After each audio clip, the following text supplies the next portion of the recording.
Salut, c'est Mathieu de Ludovox.fr et aujourd'hui, dans ce Ludo Chrono, je vais vous parler de Majesty. Majesty est un jeu de collection et de majorité pour 2 à 4 joueurs de 7 ans et plus et des parties de 20 à 30 minutes. Dans ce jeu, nous allons incarner des seigneurs qui vont essayer d'accéder à la majesté. Nous allons avoir donc notre domaine et notre chaumière ici avec des servants qui vont venir nous aider à récupérer les bonnes personnes qui vont venir se placer dans notre royaume. Nous allons jouer 12 manches, donc récupérer 12 personnages et essayer d'avoir le plus de points de victoire qui sont ces jetons à la fin de la partie. Comment est-ce qu'on joue à Majesty? Eh bien, à son tour, on va tout simplement récupérer un personnage de la ligne, le placer en dessous du bâtiment qui convient. Donc par exemple, les meunières vont aller en dessous du moulin, les aubergistes vont aller en dessous des tavernes, etc. etc. C'est très logique. Et du coup, vous allez déclencher le pouvoir du bâtiment que vous activez avec votre personnage. Par exemple, admettons que je commence, je vais donc jouer et récupérer la meunière. Donc je récupère cette meunière, et bien très bien, je la place sous le moulin, je vais gagner 2 points par meunière que j'ai. Donc ici, je gagne 2 points. Je décale la ligne, je la remplis pour qu'il y ait à nouveau le bon choix, et puis ce sera au joueur suivant. Le joueur suivant pourrait être intéressé par ce brasseur ici. Donc il va tout simplement dépenser un de ses servants, un de ses petits meeples, pour accéder à l'espace suivant de la ligne et prend un brasseur qu'il va mettre sous la brasserie. La brasserie va lui donner 2 points de victoire par brasseur et va lui donner également un meeple par brasseur. Ensuite, tous les personnages, tous les joueurs qui ont au minimum une meunière, eh bien, ils vont gagner 2 points de victoire. J'ai une meunière, je gagne donc 2 points de victoire. Je pourrais ensuite vouloir reprendre cette meunière, et en plus, elle a un meeple sur elle, donc c'est toujours un bonus parce que je vais le récupérer chez moi. Je récupère donc cette meunière, je la place sous sa consoeur, et du coup, je vais pouvoir activer le moulin à nouveau. Je vous rappelle que le moulin va me dire que je gagne 2 points par meunière.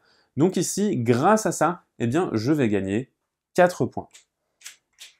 Maintenant, à quoi ça me sert d'avoir ce nouveau meeple? Eh bien, il va pouvoir me permettre d'avoir plus de choix par la suite si ma rangée était un petit peu vide, mais si elle était déjà pleine, donc si elle était en excédent, je vais le défausser pour récupérer un point de victoire supplémentaire. On décale la ligne, ce sera au joueur suivant de jouer, et ainsi de suite, jusqu'à ce que les personnages, les joueurs, aient récupéré 12 cartes. Une fois qu'on a tous récupéré 12 cartes, la partie s'arrête et on compte les points.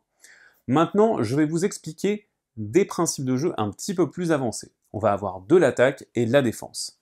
Alors, comment est-ce qu'on attaque? On va attaquer avec des soldats, et comment est-ce qu'on défend? On va défendre avec des gardes. Lorsque vous jouez un soldat, donc si je joue un soldat par exemple comme ceci, eh bien je vais tout simplement attaquer par le moulin, par le côté le plus loin du château, et si le joueur ne peut pas se défendre avec des gardes, eh bien il va perdre un personnage. Ici par exemple, le joueur en face va avoir un garde, un soldat ne suffira pas à passer l'attaque. Par contre, si je récupère un deuxième soldat, il a un garde de moins, donc je vais l'attaquer, l'attaque va fonctionner. Je regarde le premier personnage en partant du moulin, c'est un brasseur, il va donc aller au dispensaire, il va être blessé. Heureusement, on va pouvoir soigner ces personnages grâce à l'herboriste qui va venir récupérer le premier personnage de la pile qui est ici et va le remettre en jeu. Donc on va vraiment avoir un jeu assez interactif de ce côté-là, sachant qu'on va attaquer tous les joueurs. Ici, je vous ai fait une mise en place pour 2 joueurs, mais on pourrait avoir beaucoup plus de personnages. Une fois que la partie est finie, on va regarder pas mal de choses. Donc par exemple ici, admettons que nous soyons dans cette configuration-là. Vous voyez que nous n'avons pas 12 personnages, c'est tout à fait normal, c'est un exemple. On va additionner les points que nous avons acquis en cours de partie avec d'autres choses, avec les majorités, le bonus de diversité et le malus du dispensaire.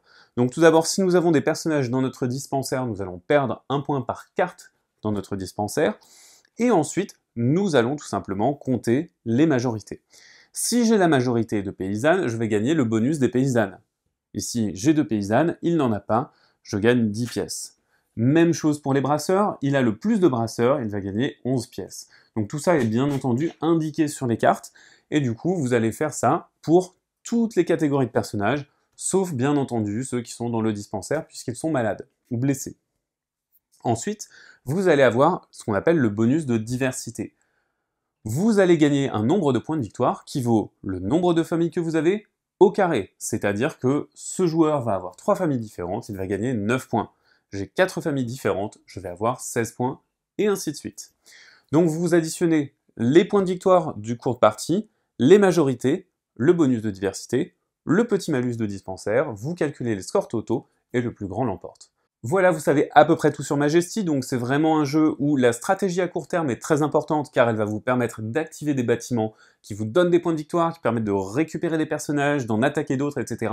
Mais par contre, le long terme est également très viable puisqu'il faudra faire attention aux majorités et à la diversité. Lorsque vous êtes expert, vous avez également un côté bis pour les bâtiments avec des effets un petit peu plus compliqués. Allez, maintenant, c'est à vous de jouer et je vous dis à bientôt sur ludovox.fr.